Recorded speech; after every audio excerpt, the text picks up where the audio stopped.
안녕하세요. 사연 읽어주는 남녀입니다. 오늘도 와주셔서 감사드리며 오늘의 사연 시작하겠습니다. 안녕하세요. 저는 전 남편에게 십수년의 화끈한 복수를 한 40대 여성입니다. 가진 거 없이 결혼한 여자가 경제력도 없으면 어떤 결혼 생활을 해야 하는지 아시는 분은 아실 거예요. 억지로 누가 떠밀어 한 결혼도 아닌데 늘 부족한 친정과 경제력 없는 처지는 결혼 생활의 발목을 잡곤 하지요. 저 역시 내 편인 줄 알았던 남편이 남의 편이 되기까지 능력이 없다는 이유로 갖은 무시당하고 살아야 했습니다. 그럼에도 자식이 있어 이혼이 쉽지는 않더라고요. 나만 참으면, 내가 한 번만 더 참으면 된다는 생각으로 이어온 결혼 생활이에요. 그런 생활 끝에는 낙원이 없다는 사실을 뼈저리게 느끼고 여러분에게 지옥 탈출 이야기를 들려드리려 합니다.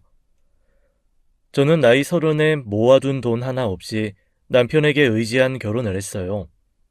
오랜 직장 생활을 했지만 모은 돈이 없었던 건 집안 사정이 어려웠기 때문입니다. 가난은 대물림 된다고 하잖아요. 친과 외가 모두 형편이 여의찮으셨고 장남 장녀였던 부모님은 조부모님이 돌아가시기 전까지 물질적 지원을 해야 했어요. 그러다 보니 저희 남매의 유년 시절도 늘 가난에 허덕여 살아야 했죠. 형편이 좀 나아진 후에도 그렇게 넉넉한 건 아니라 대학도 동생만 갈 수 있었습니다. 그게 억울하진 않았어요. 객관적으로 학창시절 성적이 좋았던 건 남동생이었고 그에 비해 저는 굳이 대학에 갈 실력도 대학 공부에 욕심이 있었던 것도 아니었으니까요. 그래서 고등학교 졸업하자마자 취직해 돈을 벌어 생활비를 보태고 남동생 학비를 지원했죠. 그 와중에도 내 앞가림은 해야겠다 싶어서 모아둔 돈은 엄마가 부동산 사기를 당하면서 메꿔야 했습니다. 그러니 임신 사실을 알았을 때 어린 나이도 아닌데 하늘이 무너질 듯 좌절해야 했죠. 당시 남자친구였던 남편은 임신 사실을 알고 바로 결혼하자고 하더라고요. 오빠, 나 지금 결혼할 형편은 안 돼. 오빠도 알잖아. 나 지금 모아둔 돈도 거의 없는 거. 그래서 그럼 아이를 안 낳겠다는 거야? 솔직히 말하면 그게 맞다고 생각해. 아이한테는 미안하지만 이런 형편에 결혼해서 아이를 키울 순 없어. 아정아, 너가 사치에 돈이 없는 것도 아니고 집안 형편 때문에 그런 걸 어떻게 하겠어. 돈이야 없을 때도 있고 있을 때도 있는 거야. 너가 모은 돈이 없어 싫었으면 내가 결혼 생각 있는 나이에 너를 만났겠어? 설마 넌 나를 가벼운 마음으로 만나려고 했던 거야? 아니, 그건 아니지만 결혼하더라도 적어도 몇천 정도는 모아서 가고 싶다는 거지. 이렇게 억지로 떠밀리듯 갑작스럽게 결혼하고 싶지 않아서. 그런 이유로 결혼하지 못한다는 건 납득할 수 없어. 난 아정이 너랑 결혼해서 우리 아이까지 책임질 거야. 그러면 너무 미안해서 그렇지. 오빠는 충분히 나보다 더 좋은 사람도 만날 수 있는데. 너 자꾸 그런 말 하면 오빠 화낸다? 제가 가진 게 하나도 없는데도 결혼을 밀어붙인 건 전 남편이었습니다. 전 그게 너무 미안하기도 하면서 너무 고마웠어요. 남편은 제 배경과 상관없이 저를 사랑해주는 참 좋은 사람이었습니다. 그러니 제가 그 상황에서도 무엇이든 갚을 생각으로 결혼하겠다 결심했겠죠. 하지만 결혼 생활은 생각지도 못하는 현실에 부딪히는 일이 너무 많았어요. 처음엔 다정하고 제 부모님을 자기 부모님처럼 생각하는 것 같았던 남편도 슬슬 친정을 무시하기 시작했죠.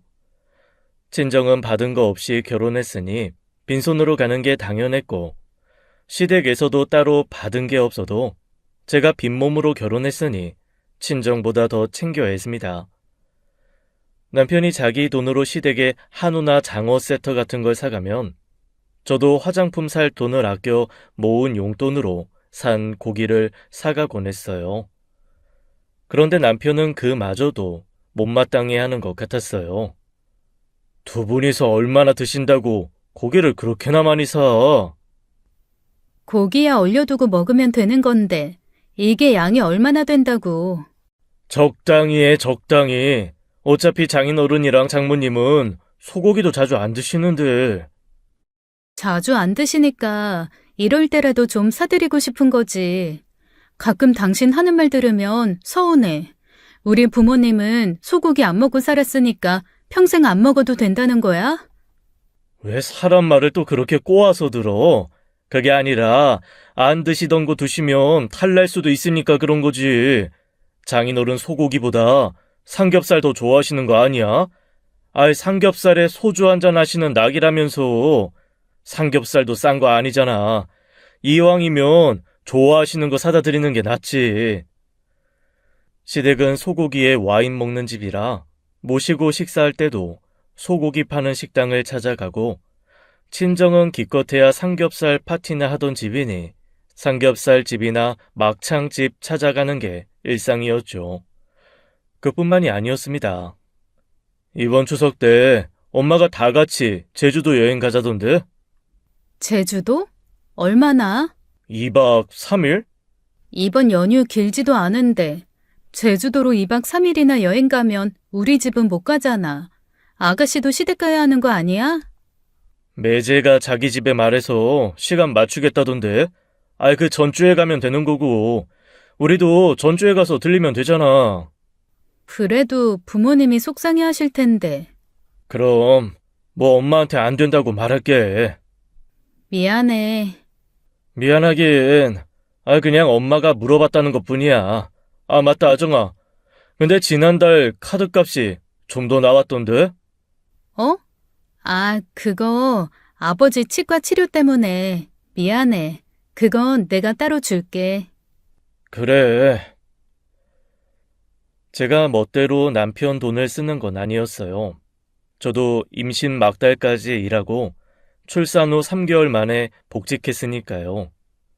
월급은 최소한의 개인적인 용돈을 제외하면 전부 남편이 관리했고요.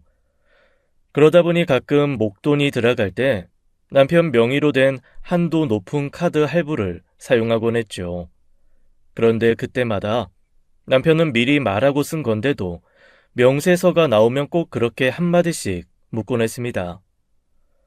남편은 그냥 물어본 것뿐이라곤 했지만 제가 느끼기엔 친정에 들어가는 돈으로 눈치 주는 것 같았습니다. 그러니 못 이기는 척 결국 남편이나 시댁 의견에 끌려다닐 때가 많았고요. 저를 염치 없는 사람으로 생각하는 것처럼 느껴질 때마다 정말 자괴감이 많이 들었습니다. 그렇게 한 해, 두 해가 지나고 수년이 지나자 친정이나 저를 무시하는 듯한 태도가 더 심해지더라고요. 그래도 부모님은 어른이라고 대놓고 뭐라고 하진 않는데 남동생을 두고 그렇게 이야기하는 일이 잦았죠. 형민이가 사람 구한다고 해서 처남 소개하려고 하는데 어때? 우람이? 우람이 회사 다니고 있잖아. 벌이가 별로 좋지 않잖아. 얼마 안 되는 돈으로 장인 장모님까지 부양하고 있는데 그 돈 모아 어느 세월에 결혼하겠어. 지금 처남 나이가 적은 것도 아닌데. 부양까진 아니지. 같이 사니 생활비를 드리긴 해도 아빠도 적지만 경제생활 하고 계시고. 그리고 형민 씨 하는 일이랑 우람이가 하는 일은 완전히 다르잖아. 경영 사무 보는 애가 생산 설비 일을 어떻게 해? 뭐든 배우면 되지. 누나 대신 대학까지 나왔으면 집안의 기둥으로서 자기 꿈을 내려놓고 벌이라도 좋은 곳으로 취직해야지. 힘든 일 하기 싫다고 자기 고집만 부리는 거 결국 나머지 가족들한테도 민폐잖아. 부모님도 나도 우람이 회사 다니는 거 민폐라고 생각한 적 없어. 물론 당신은 우람이 생각해서 하는 말이겠지만 솔직히 기분이 좋지는 않다. 우람이는 힘든 일 하기 싫어서 그 회사 다니는 게 아니라 자기 나름대로 뜻이 있어서 열심히 다니는 건데. 다 처남 위에 하는 말인데 그렇게 말하니 무슨 말을 못하겠다. 겉으로는 남동생을 위해 하는 말이라고는 하지만 듣기 좋은 콧노래도 한두 번 일하잖아요. 매번 누나 대신 대학 갔으면 더 좋은 회사 다녀 효도하고 보답해야 하는 거 아니냐고 하니 슬슬 화가 난 거예요.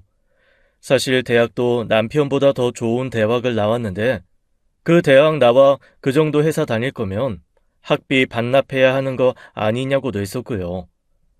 더 좋은 회사도 다녔었지만 뜻하는 바가 달라 지금의 회사로 옮긴 거였습니다. 벌이가 어떻다는 말을 한 적도 없는데 남편 혼자서 아마 그 정도 받을 거라고 하면서 제멋대로 무시하는 거예요. 남동생은 집안 형편에 어떻게 대학까지 나왔는지 알기에 돈도 허투루 쓰지 않고 저축도 많이 하는 걸로 알고 있었어요. 적어도 남편에게 그렇게 무시받을 수준까진 아니었다는 겁니다. 그러다 그 일로 크게 싸우게 된 게 남동생이 결혼할 때였어요. 만나는 애가 있는 줄은 알았지만 부담을 줄까봐 모른 채 했었는데 어느 날 결혼하겠다고 하더라고요. 집안도 괜찮고 여러모로 첫인상이 참 좋은 올케를 데려와 저도 부모님도 무척 흡족해 했죠. 그런데 함께 식사 자리를 다녀오는데 돌아오는 차 안에서 남편이 이상하게 아무 말도 없는 거예요. 혹시 그 자리에서 무슨 기분 나쁜 일이 있었나 싶어 눈치를 봐야 했죠. 그런데 아무것도 모르는 아들에게 말하듯이 그러는 겁니다. 연우야, 나중에 커서 결혼하거든. 적어도 비슷한 수준의 여자친구 데려와야 된다. 그게 무슨 말이야? 아니, 처남댁 이야기 들어보니까 처남 팔자 폈다 싶어서. 팔자가 피다니? 그냥 하는 소리야, 그냥. 장인어른 돈 한 푼 지원해줄 능력 안 되시고 처남도 그렇게 벌이가 좋은 것도 아닌데 잘 사는 여자 만나 결혼하니 지금보다 형편은 나아질 거 아니야. 나는 우리 연우 위에 돈도 많이 벌어두고 더 열심히 살 건데 연우가 나중에 한참 차이 나는 여자친구 데려와 결혼하겠다고 하면 속상하고 그럴 것 같아서. 지금 나 들으라는 소리야? 말했잖아. 그냥 하는 소리라고. 나야 괜찮지만 부모 마음은 다를 수 있는 거 아니야? 지금 나 들으라는 소리잖아. 집안 차이 나는 여자랑 결혼해서 당신 부모님 속상했겠다 싶어? 그리고 우람이 결혼 잘했다고 하면서도 은근히 우리 집 무시하는 거잖아, 지금. 그만해. 아니, 나 오늘은 그냥 못 넘어가겠어. 당신 이런 적 하루 이틀도 아니고 번번이 왜 자꾸 우리 부모님이랑 우람이 무시해? 나 없는 집 딸인 거, 나 그때 결혼할 형편 안 되는 거 당신 다 알고 결혼한 거잖아. 결혼 못하겠다는 거 당신이 결혼하자고 해서 한 거 아니야? 야, 말은 바로 하자.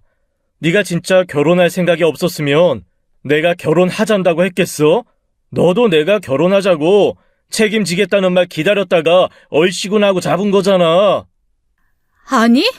나 정말 결혼 안 하려고 했어. 나도 내 처지 아니까.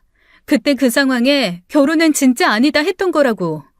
당신이 그 뒤로 그렇게 사사건건 우리 집 무시할 줄 알았으면 내가 이 결혼 했겠어? 안 했으면 우리 연우가 세상에 있기나 하고. 여보! 당신도 연우도 나한테 고마워해야 돼.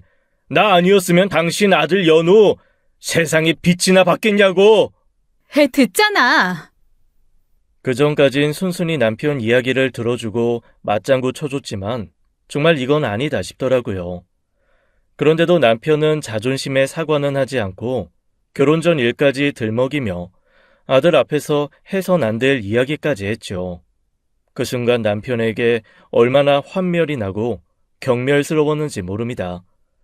다른 것도 아니고 그런 걸로 사람을 무시하는 것도 모자라 자기 자신을 변호하기 위해 아들에게 상처가 될 말도 서스럼 없이 했으니까요. 그때 아들이 5살이었고 잘 알지 못하는 나이라지만 부모의 분위기를 다 읽었을 거예요. 결혼 후 처음 해본 냉전이었고 결국 남편은 일주일 만에 자기가 말이 너무 심했다 사과하더라고요.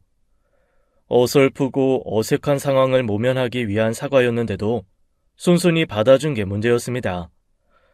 적어도 그 정도 했으면 다시는 그와 비슷한 문제를 일으키지 않겠거니 안일하게 생각한 거였어요.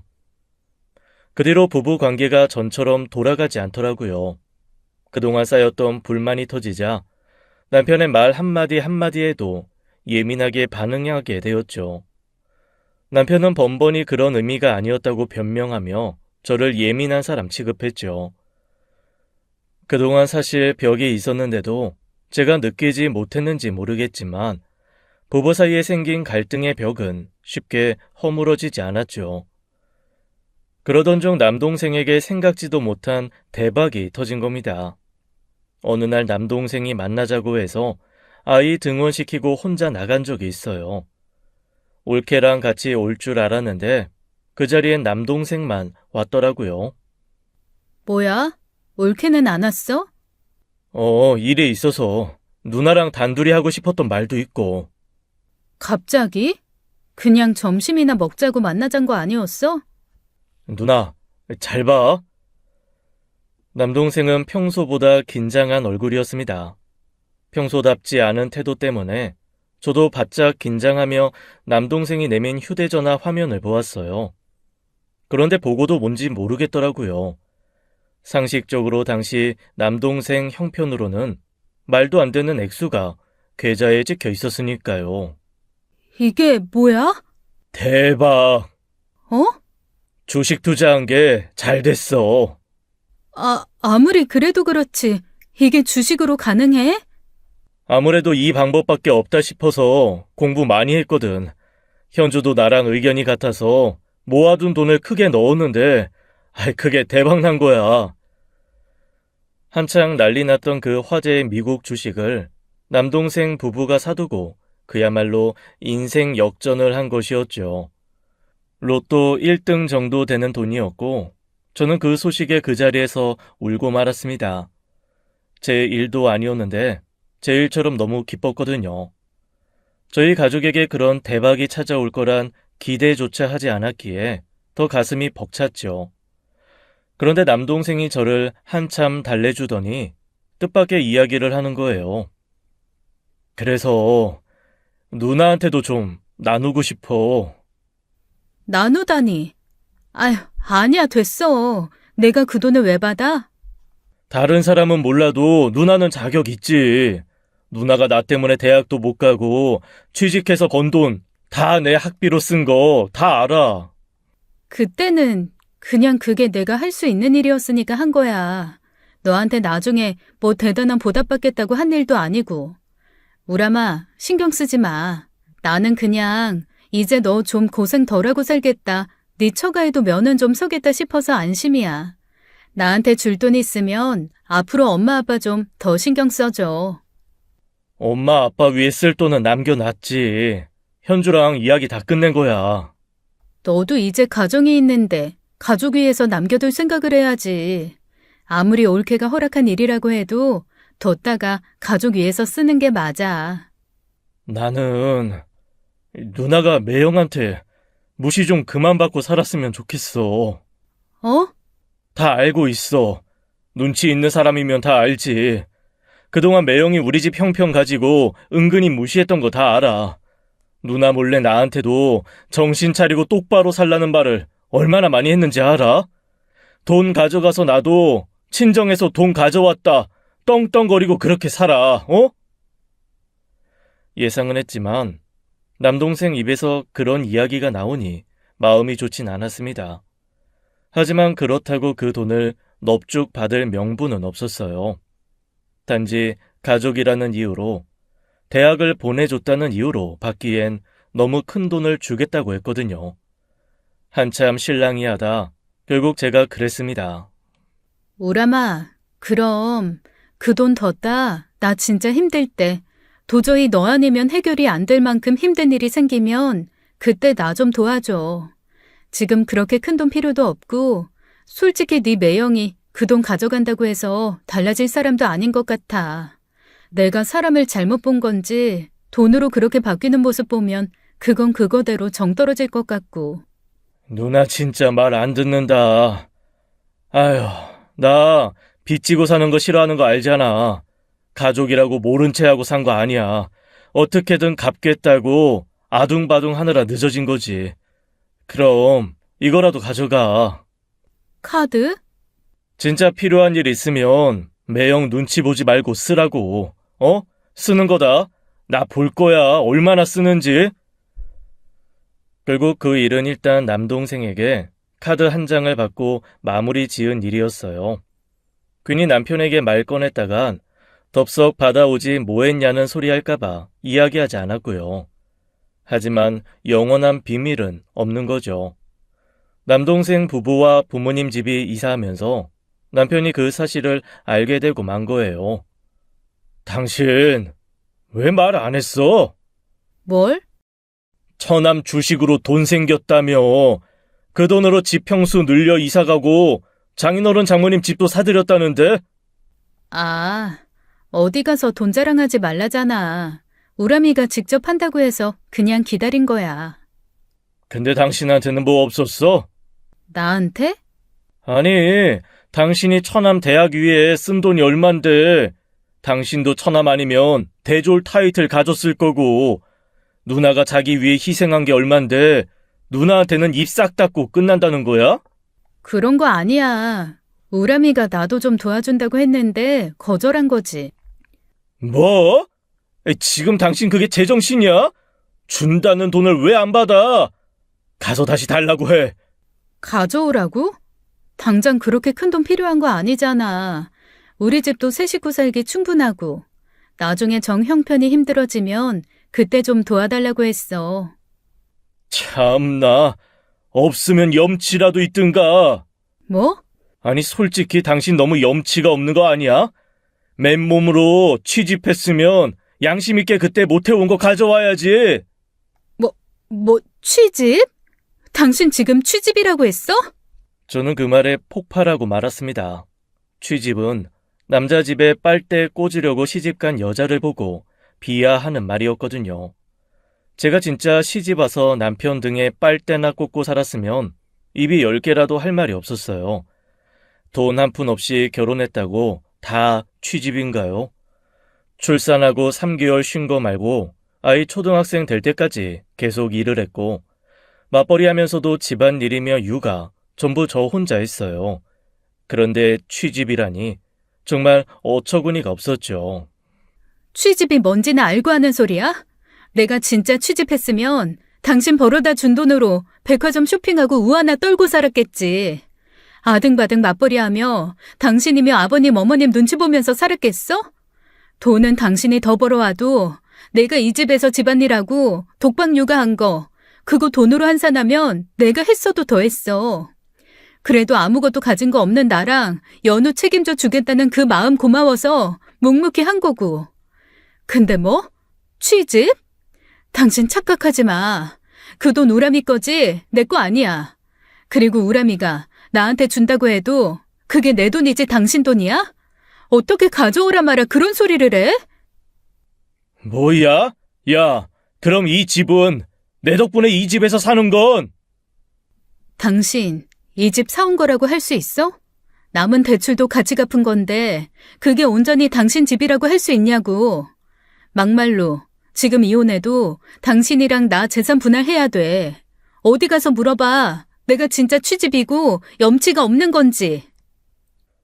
말하다 보니 울컥 서름이 치밀더라고요. 이런 것도 몰라주는 사람 위에 왜 그렇게 눈치만 보고 아둥바둥 살았을까 싶어서요. 세상에 둘도 없을 내 편처럼 굴더니 이제껏 가져온 거 안 가져온 거 계산하고 있었다는 거잖아요. 그 일로 정말 심각하게 이혼도 고민했습니다.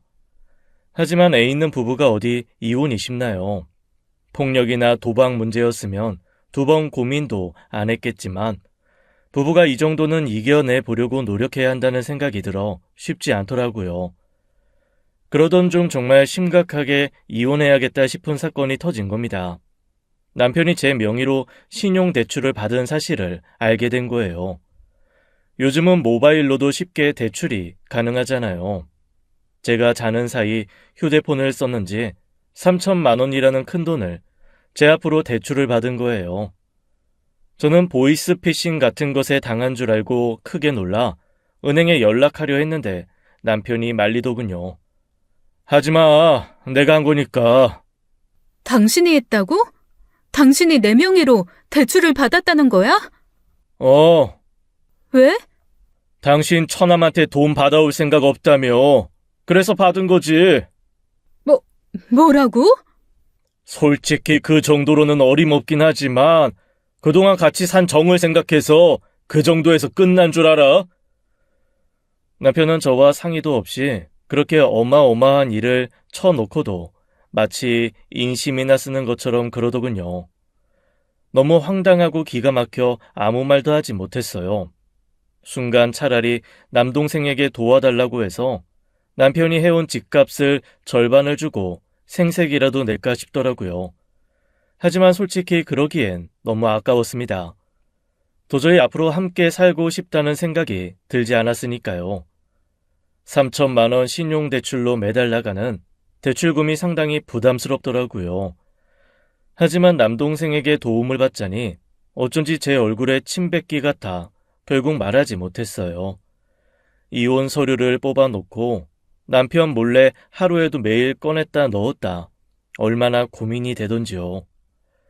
지금 생각하면 고민할 거리도 아니었는데 막상 인생에 이혼이라는 타이틀을 달자니 그게 뭐라고 그렇게 고민이 되는 거예요. 거기다 아들이 아빠와 유대 관계가 있다 보니 쉽지 않은 면도 있었고요. 엄마, 아빠가 같이 고모 집에 가서 하준이랑 놀라는데 그래도 돼? 연우야, 연우는 고모 집에 가서 하준이랑 노는 거 좋아? 응. 왜? 재밌으니까. 하준이는 자기 장난감도 잘 빌려주고 재밌어. 그럼 만약에 하준이랑 같이 놀지 못하게 되면 어떨 것 같아? 슬퍼. 하준이랑 같이 놀고 싶은데 못 노니까 슬퍼. 자식이 뭔지 아이 아빠로선 흠이라고 할 만한 게 없다 보니 결정이 더 쉽지 않았죠. 차라리 더 어렸을 때면 저 혼자 독방 육아라 필요성도 못 느꼈을 텐데 아들이 좀 크고 나서 말도 잘 통하니 친해진 거거든요. 그렇게 이혼 생각만 하루 이틀 하다 보니 냉전인 상태로 한 달을 가게 된 겁니다. 그런데 그 후로 남편에게 부쩍 술과 담배 냄새가 나더라고요. 집에 오기 전에 늘 술을 마시는 것 같은데 그때는 부부 관계 때문에 속상해 그런 줄만 알았습니다. 그래도 부부 산 세월이 10년 가까이 되는데 그렇게 생각하니 또 짠하고 쓸데없는 연민도 들더군요. 그러던 어느 날이었어요. 남동생에게서 연락이 온 겁니다. 저는 남동생에게 연락받고서야 남편이 술과 담배를 가까이 하게 된 이유를 짐작할 수 있었죠. 누나, 요즘 매형이랑 괜찮아? 갑자기 왜? 이거 말해야 하나 말아야 하나 고민했는데 요즘 매형이 자꾸 연락해서 연우 아빠가 너한테? 무슨 일로? 그게 주식하는 방법 좀 알려달라는데 내가 투자한 곳은 이미 고점이라 힘들고 앞으로 전망 높은 걸로 추천도 해달라고 하고 너 돈 벌었단 소리 듣고 부러웠나 보다. 부러울 만도 하지. 그렇게 무시했던 처남이 투자 한 방에 자기보다 좋은 집 산다는데 배가 안 아프고 배기겠어? 그래서 알려줬어? 아니, 고민 좀 해본다고 했더니 매일 연락을 하네. 알려주는 건 문제가 안 되지만 혹시 나만 믿고 투자하다가 잘못되면 어쩌나 싶어서. 그렇지. 괜히 섣불리 알려줬다가 나중에 원망이라도 사면 큰일이고. 잘했어, 오라마. 앞으로도 적당히 핑계대고 연락 받지 마. 괜히 이런 일로 신경 쓰게 해서 미안하네. 남편이나 저나 투자에는 영 재능이 없습니다. 애초에 관심도 없고 그렇게 큰 돈을 투자할 여유도 배짱도 없었으니까요. 게다가 시아버지가 젊어서 주식으로 수천을 날린 적이 있어 남편에겐 그게 트라우마가 되어 할 생각도 안 든다고 했었거든요. 그런데 주변에서 투자로 그렇게 큰 돈을 만졌다고 하면 흔들리기 마련이지요. 제 명의로 돈을 빌렸다더니 그 돈으로 투자를 해보려나 싶은데 자존심 건드는 일이 될까봐 일단 모른 채 하고 있었습니다. 차라리 그 돈으로 투자에 잃고 사과라도 했으면 인생 공부한 셈 치자고 하며 넘어갔을 거예요. 남편이 그렇게 상상도 못할 짓을 할 줄은 꿈에도 몰랐으니까요. 적당히 필요한 말만 하며 아들의 부모로서만 산 지 몇 주 지났을 때였습니다. 갑자기 남편이 불쑥 그러더군요. 처남한테 돈 좀 달라고 하면 안 돼? 왜? 필요해서. 돈이 어디에 필요한데? 내 명의로 빌린 3천만 원은? 꼬치꼬치 캐묻지 말고 좀 필요하다고 하면 그냥 그러려니 하고 주면 안 되냐? 나 지금 그 3천만 원도 그냥 넘어간 거 아니고 참고 있는 거야. 내가 머저리라서 그 대출금의 이자까지 그냥 갚고 있는 줄 알아? 당신 행여 우람이 보고 어디 투자해볼 생각이면 그만둬. 우람이 걔 주식 공부만 수년을 했더라. 그렇게 해도 안 되는 게 주식이래. 어떻게 보면 그것도 도박이지. 근데 당신 아무것도 모르는데 설마 그걸로 돈 욕심내는 거야? 처남도 하는데 내가 왜 못해? 처남 다닌 대학이나 내가 다닌 대학이나 거기서 거긴데 처남이 더 좋은 대학 다녔다고 머리도 나보다 더 좋아? 도와줄 생각 아니면 집어치워. 미리 말하는데 나중에 대박나 손이나 벌리지 마. 아무리 부부간이라도 네 돈 내 돈은 따로 있으니까. 그럴 거면 뭐하러 같이 사냐? 차라리 이혼을 하자고 하지. 뭐? 나는 뭐 이혼 소리 못해서 가만히 있는 줄 알아? 당신이 무슨 명분으로 이혼을 할 건데? 지금 이혼 소송을 내더라도 내가 더 유리한 거 몰라? 이 이야기 그만하자. 그리고 제발 우람이한테 돈 가져오란 소리 좀 하지 마. 나 맡겨둔 돈 없으니까. 힘들 때 도와달라고 했다며. 지금 힘들지 않잖아. 아이씨. 남편과의 대화는 항상 그렇게 돌고 도는 도돌이표 같은 것이었어요. 어느 순간부터는 내가 사람이랑 이야기를 하고 있는지 벽이랑 이야기를 하고 있는지 모르겠더군요. 그래서 더 말이 줄었고 부부관계는 나아지지 않았습니다. 그렇게 지내다 보니 문득 궁금하더라고요. 저 사람도 이제 저를 그렇게 사랑하는 것 같지도 하는데 자기 성에 안 차는데도 이혼 이야기는 안 꺼내는 게요. 바보처럼 그래도 내가 가족이긴 한가 보다, 우리 사이에 이혼이라는 건 없나 보다 하고 쓸데없는 희망을 품었어요. 그 일이 일어나기 전까지만 해도 말입니다. 경찰서에서 연락이 온 건 한 달쯤 뒤였어요. 놀라 달려가 보니 그곳엔 남편과 남동생이 함께 있었죠. 둘 다 몰골이 말이 아니었어요. 여보, 우람아, 이게 대체 어떻게 된 일이야? 오성태 씨 때문에 오신 거죠? 거리에서 폭행 신고를 받고 출동해 모시고 온 거예요. 두 분 매형 처남이시던데 적당히 합의 보시게 설득 좀 해주세요. 오성태 씨 고집 보통이 아니신데. 합의라뇨? 여보, 그게 무슨 말이야? 남편은 제 물음에 온갖 인상을 찌푸리며 남동생을 흘겨보더군요. 술 냄새가 나는 걸 보니 술도 마신 것 같았습니다. 이 자식 때문에 다 망했어. 이 자식이 내 인생 말아먹은 거라고. 그게 무슨 말이냐고. 그게 어떻게 제 탓이에요. 매형, 제가 그때 분산 투자라고 했고 리스크 감수할 여유 없으면 하지 말라고도 했어요. 선택은 매형이 한 거고 엄밀히 말해 제가 적극 권유한 것도 아니잖아요. 그래서 너 지금 책임이 없다 이거냐? 너는 수십 배를 벌어놓고 나 너 아니었으면 주식에 손도 안 댔어. 그래서 제가 하라고 했냐고요. 제가 투자 상담사예요? 자산관리사예요? 난 몰라. 난 모르겠으니까 네가 책임져. 가족이면 공동 책임이지. 그게 어떻게 내 탓만 돼? 진짜 미쳐버리겠네. 듣자 하니 기어이 남동생을 닥달해 주식 겉핥기를 해놓고 그 책임을 남동생에게 떠넘기는 것이었습니다. 알고 보니 그 일로 크게 손해본 남편이 남동생을 찾아가 따져 묻다가 재분에 못 이겨 폭력을 행사한 거였어요. 피하기만 하던 남동생도 결국 같이 주먹질을 해서 쌍방 폭행으로 서로 온 것이었고요.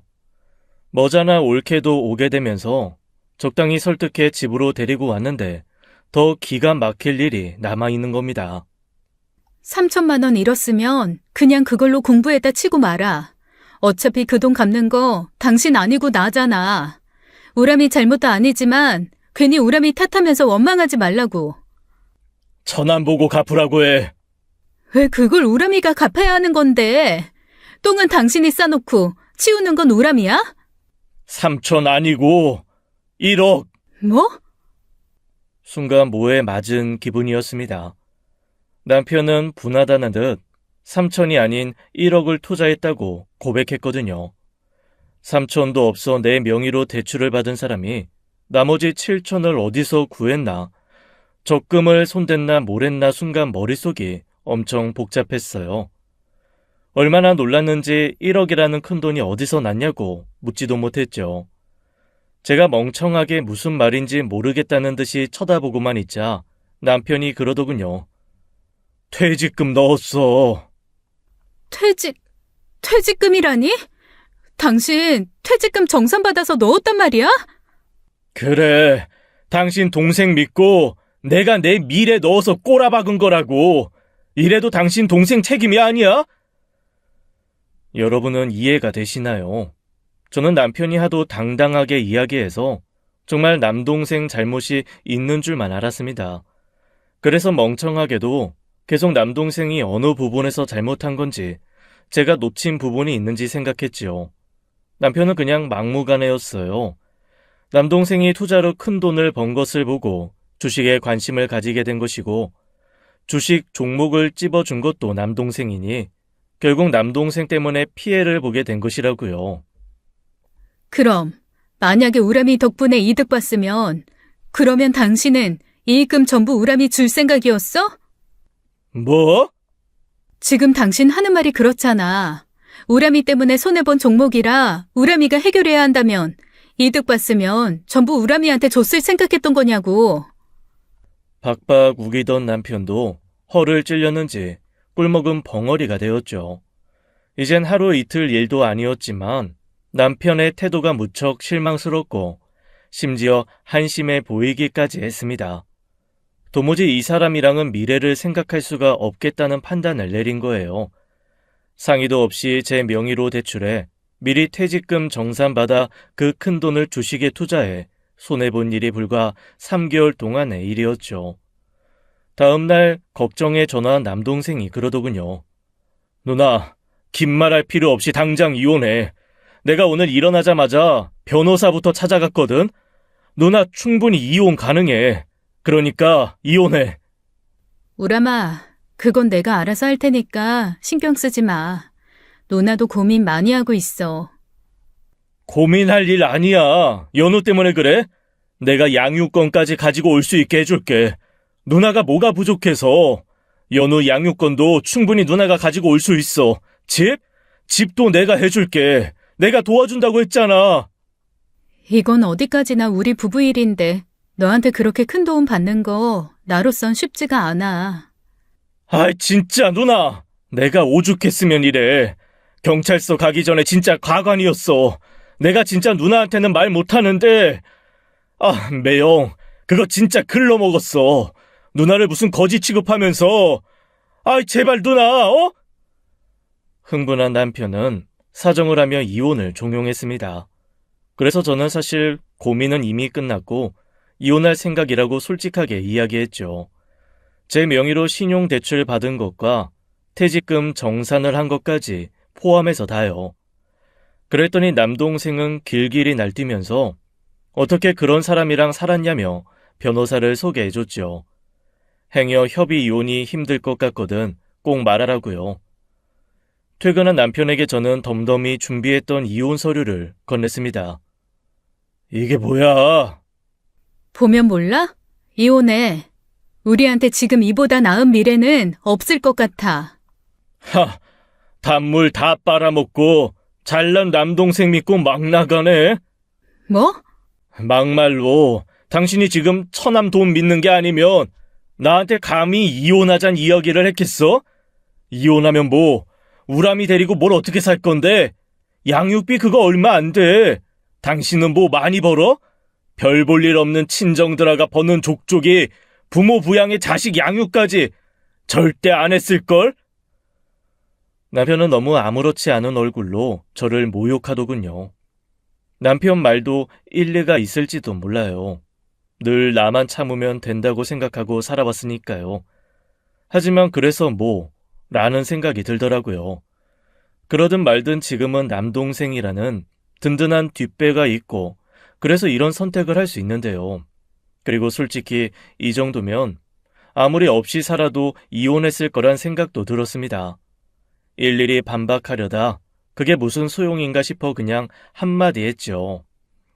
알아서 생각해. 나는 이미 결정했고 무슨 말을 해도 마음을 바꿀 생각은 없었어.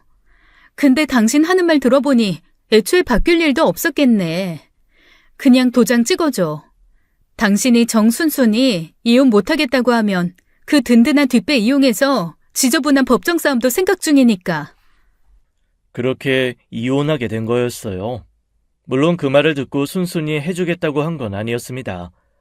법정 싸움이라는 말을 듣고 미친 듯이 날뛰고 흥분하다가 물건을 집어던졌는데 제가 그걸 동영상으로 찍는 걸 보더니만 아차 싶었는지 그대로 집을 나갔거든요.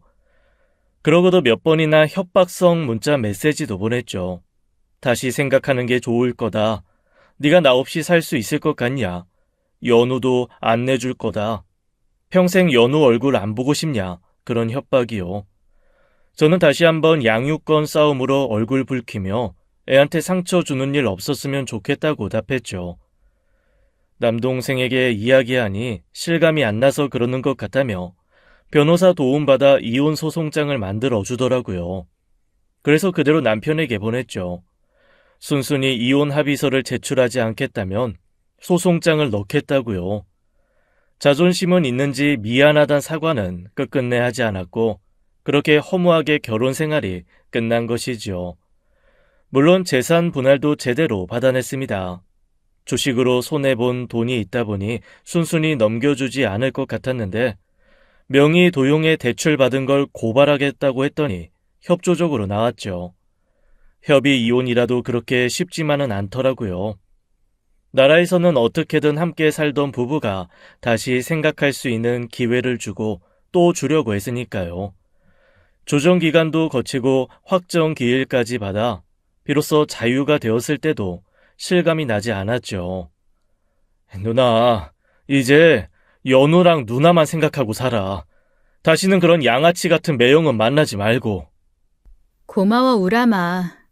그냥 면목이 없어. 내가 이만한 집을 받아도 되나 싶고. 솔직히 집만 받은 게 아니라 네 덕분에 이혼한 거지. 이혼하기 전에 네 매형이 그러더라. 너 아니었으면 내가 감히 이혼 생각이나 했겠냐고. 솔직히 반은 맞는 말이라 반박은 못했어. 그 정도 문제가 터지면 어떻게든 했겠지만 이렇게 후련하게 나오긴 힘들었겠지. 나 위해서 20대 전부를 보낸 대가라고 생각해. 누나는 충분히 누릴 자격이 있으니까. 그래요, 형님. 저 우람 씨한테 형님 사정 듣고 얼마나 놀랐는지 몰라요.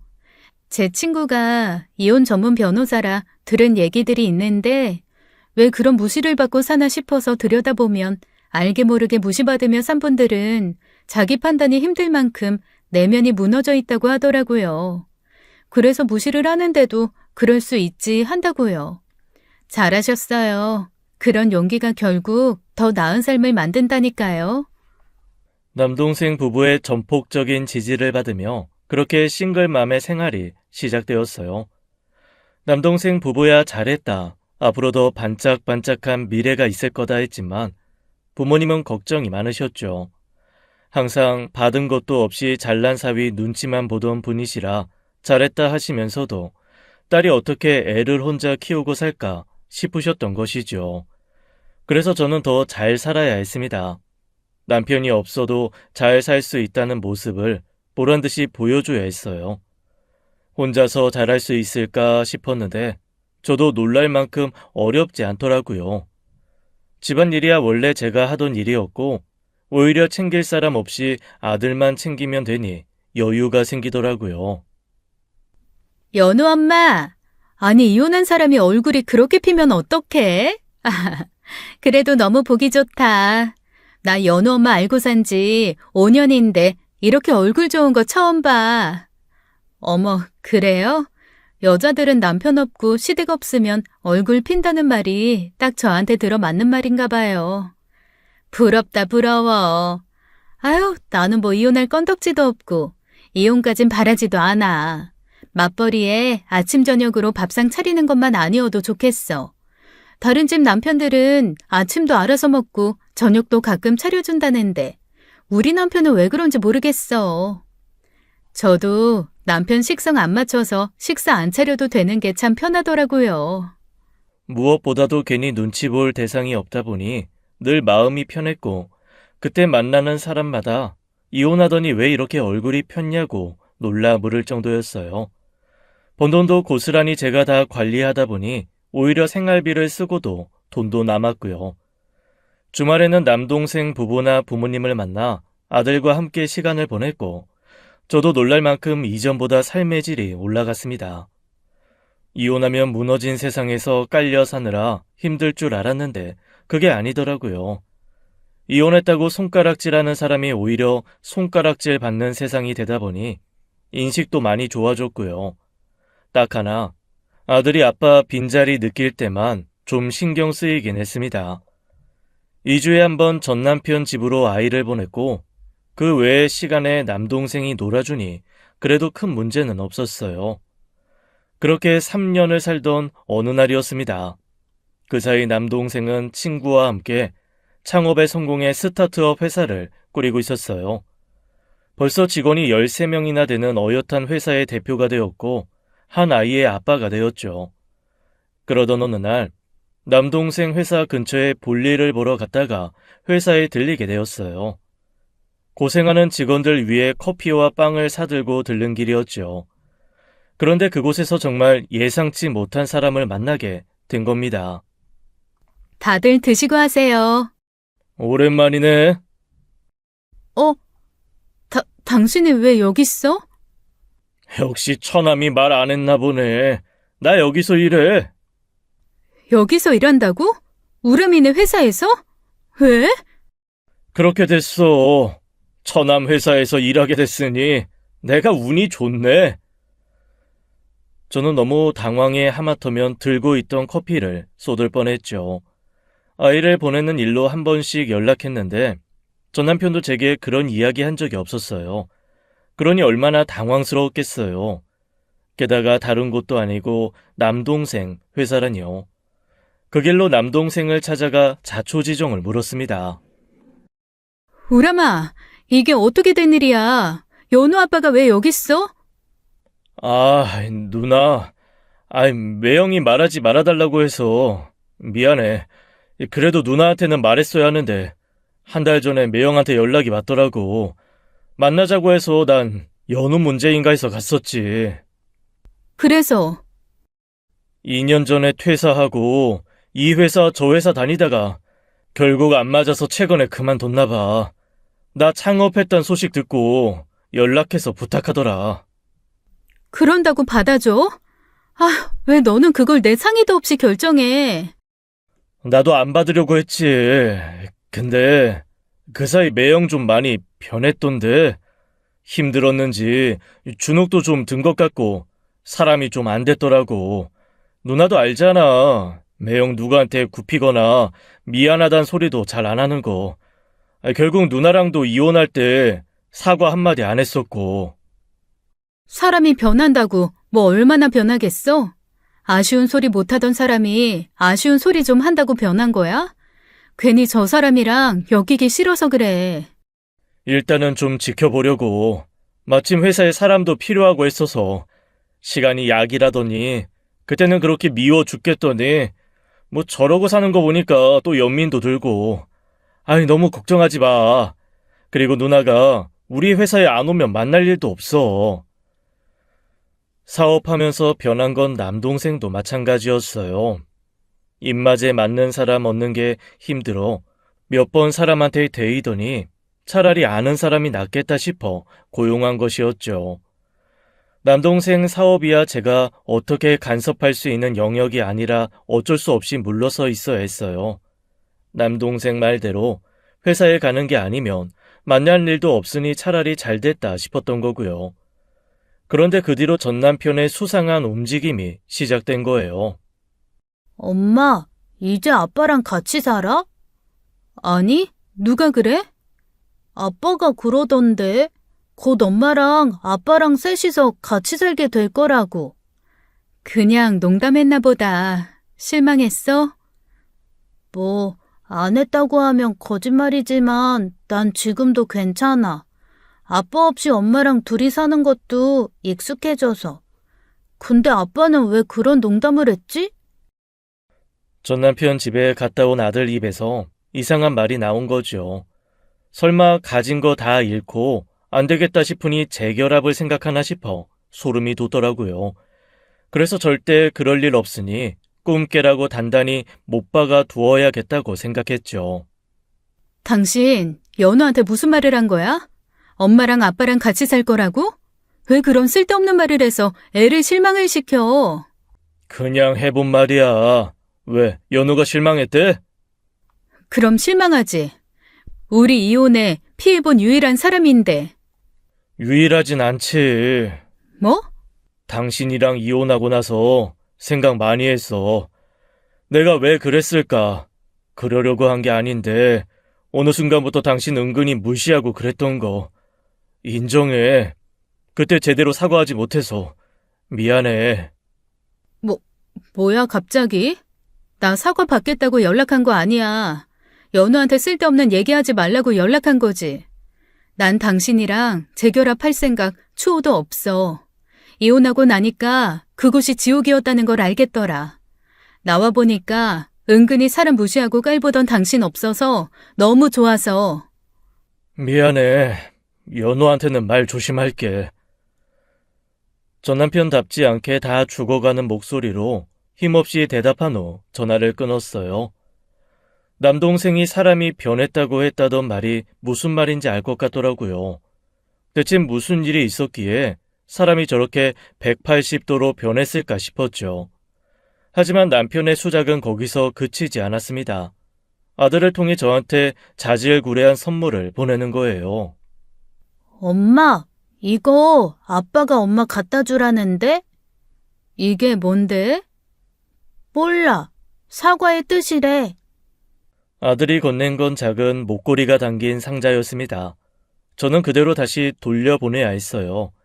아들에게 돌려보내기 뭐해서 남동생을 통해 돌려보냈죠. 그런 식으로 사과 받을 생각도 없고 아무것도 받을 게 없으니 다신 그런 짓 하지 말라는 경고도 함께요. 지금 생각하면 사람 촉이라는 게 참 신기해요. 시간이 약이라고 어쩌면 화해의 손길을 내미는 전 남편 손을 잡았을 법도 하잖아요. 사람은 망각의 동물이라고 그걸 다 잊고 다시 재결합을 할 수도 있는 거고요. 그런데 전 남편이 많이 유해지고 변했다는 생각이 들면서도 본능적으로 피하게 되더라고요. 그런 말이나 선물이 기쁘지가 않고요. 그 뒤로도 애를 이용해 자질구레한 수작을 부리곤 했지만 제가 넘어가지 않았습니다. 그러던 어느 날이었어요. 웬 낯선 여자로부터 연락이 온 거예요. 여보세요? 연우 엄마예요? 네, 그런데요. 누구세요?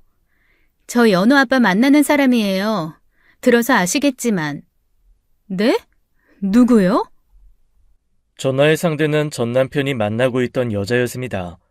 여자는 여자친구가 아니라 사실상 2년 동안 함께 살며 사실혼 관계에 있다고 했어요. 재결합 뉘앙스를 풍기던 전 남편에게 여자가 있다는 사실도 충격이었지만 대체 왜 저한테 연락했는지 궁금하더군요. 그래서 무슨 일로 연락했는데요? 제 번호는 어떻게 알았고요? 성태 씨 핸드폰에서 봤어요. 성태 씨는 계속 기다리라고만 하니까 답답해서요. 단도직입적으로 부탁 좀 드릴게요. 성태 씨한테 주기로 한 돈 좀 빨리 주시겠어요? 네? 돈이요? 무슨 돈이요? 무슨 돈이냐뇨. 애 키운다고 빌려간 2천만 원. 그거 준다고 해놓고 계속 미루고 있다면서요. 무슨 말도 안 되는. 돈 받아야 할 사람이 있으면 그건 저죠. 책정된 양육비 그까짓 거 얼마나 된다고. 그것도 빼먹은 게 몇 번이나 되는 사람인데. 2천만 원이요? 하, 어이가 없네. 무슨 말이에요? 그쪽한테 2천만 원 받을 돈 있다고 해서 그 사람한테 돈 빌려준 건데. 저기요, 두 사람 간에 무슨 일이 있었는지 그건 제가 알 바가 아니고요. 저 그 사람이랑 금전적으로 엮인 거 이론 한 장도 없어요. 말했다시피 그 사람이 밀린 양육비를 받을 셈이면 모를까. 그거 신경도 안 쓰고 있었고요. 왜 신경을 안 썼겠어요? 나 연우 아빠한테 그 몇 푼 안 되는 양육비 안 받아도 충분히 애 키우고 살 능력 있다는 거예요. 그 사람 수작에 넘어간 그쪽 사정이야 안타까운데 저한테 그러지 마시고 그 사람한테 전화하세요. 그 기가 막힌 연락은 전 남편의 거짓말로부터 시작된 것이었습니다. 제게 받을 돈이 있다고 하고 자기 여자친구한테 돈을 빌린 모양이더라고요. 돈을 빌리기 위해 저를 팔아먹었다는 사실에 열이 받긴 했지만 상종하고 싶지 않아 그러고 말았습니다. 그런데 더 경악스러운 일이 남아 있었던 거예요. 올케한테 연락이 와서 받아보니 남동생이 전 남편을 고소를 했다는 겁니다. 고소라니? 갑자기 무슨 일인데? 잘 지내는 거 아니었어? 우람 씨는 잘 지내보려고 했는데 알고 보니 횡령이 있었더라고요. 뭐, 횡령? 누가? 연우 아빠가? 몰랐는데 알고 보니 직원들 사이에서 대표 매형이라면서 위세를 부린 모양이에요. 그러면서 법인카드 하나 가지고 있었는데 그걸 사적으로 이용했더라고요. 오람 씨도 한두 푼이면 그냥 조용히 퇴사시키고 끝냈을 텐데 그 짧은 기간에만 수백을 썼고요. 뭐 수백? 미친 거 아니야? 간도 크지? 안 걸릴 거라고 생각하고 썼대? 오람 씨 말로는 사정이 어려워서 그러니 예정을 봐서라도 좀 봐달라고 사정했다는데 사용 목록을 보니 술집에 드나든 부분도 있고 법인카드라 법적으로 해결하지 않으면 회사 입장에서도 문제가 되는 부분이라 안 되나 봐요. 개인카드를 썼어도 당연히 안 되는 일이지. 세상에 어이가 없어서 진짜. 저한테 은근히 빨대에 꼽아 사는 여자 취급하며 무시하더니 대놓고 전처의 남동생에게 빨대에 꼽으려 나타났다는 게 너무 없어 보이더라고요. 결혼 초까지만 해도 세상 다정하고 그만한 사람이 없다 싶었는데 대체 뭐가 그 사람을 그렇게 변하게 했나 싶어 기가 막혔죠. 저는 남동생에게 절대 봐주지 말라고 당부했고 그때까지만 해도 한 발자국 떨어져 있었습니다. 그런데 자기 뜻과 달리 남동생이 고소를 하겠다고 하자 이번엔 저한테 연락을 하더라고요. 연우 엄마, 당신이 처남 좀 말려줘. 나 진짜 너무 힘들어서 그런 거야. 당신도 들어서 알 거 아니야. 나야 말이 퇴사지 거의 권고사직이었고 그래서 진짜 너무너무 힘들어서 그런 거라고. 힘든 사람이 법인카드로 술집에서 80만 원을 끊어? 겁도 없지. 당신이 뭐라고 내 동생이 당신을 봐줘야 하는데? 그리고 말끝마다 처남 하지 마. 누가 당신 처인데? 같이 살고 있는 그 여자가 처 아니야?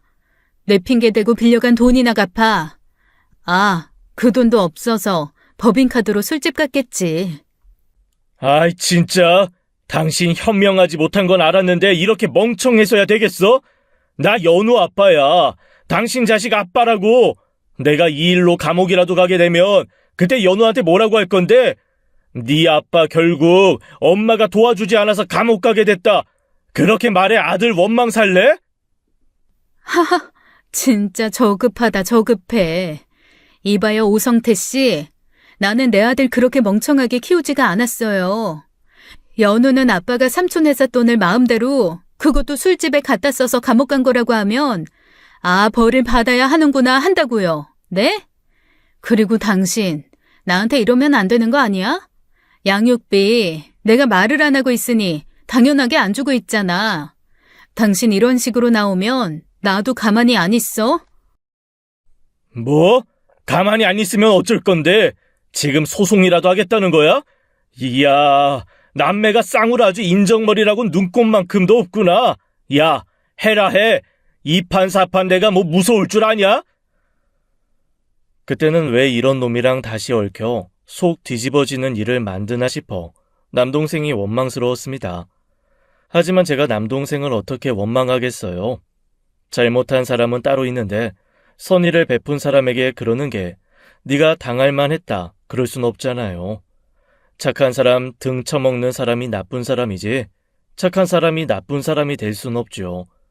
저는 남동생과 같은 시기에 양육비 청구 소송을 걸었습니다.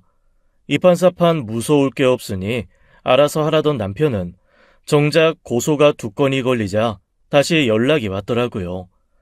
받지도 않고 차단해두고 변호사 통해 연락하라고 하니 구구절절 손편지도 써서 보냈는데 아주 웃기지도 않았습니다. 당신과 연우, 그리고 내가 함께 미래를 꿈꿨던 시절이 분명히 있었는데 미안해 아정아. 시간을 되돌릴 수만 있다면 내 전부를 주고서라도 바꾸고 싶어. 그깟 돈 몇 푼이 뭐라고 날 위해 뭐든지 하려고 했던 당신과 연우의 웃음이 내 삶의 전부였다는 것도 모르고 나는 정말 한심한 놈이야. 나 같은 놈에게도 제발 한 번의 기회를 더 줄 수는 없을까? 제발 나 좀 도와줘 아정아. 연애 시절 손편지 좀 써달라고 할 때는 자긴 편지 쓰는 재주가 없어 못해 돈이나 쓰겠다더니 그렇게 편지 잘 쓰는 사람인 줄 몰랐어요. 끝에도 적절한 시점이 있고 방법이 있는 거더라고요. 어쨌든 저는 결과적으로 좋은 일이 되었습니다. 결과적으로 양육비 청구 소송을 두고 친권 포기를 받아냈으니까요. 물론 아들에게는 언제든 지금처럼 아빠가 보고 싶으면 만나도 좋다고 했지만 애들이 귀가 밝잖아요. 어른들이 하는 이야기를 듣고 제 아빠한테 실망했는지 더는 아빠를 보고 싶지 않다고 하더라고요. 횡령 금액이 그리 크지 않아서 벌금형이나 받으려라 했는데 남편은 징역 6월에 집행유예 2년을 받았습니다. 알고 보니 사실 혼이라던 그 여자한테도 고소당한 모양이더라고요. 그 돈으로 뭘 했나 했더니 그때까지도 주식에 미련을 버리지 못하고 무분별한 투자를 한 것이었고요. 자기 잘난 맛에 살던 남자가 그렇게 된 걸 보니 참 인생사 새옹지마다 싶었습니다.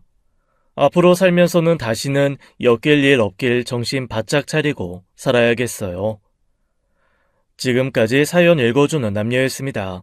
끝까지 함께 해주신 여러분 감사드리며 저희는 다음 사연으로 돌아올게요. 감사합니다.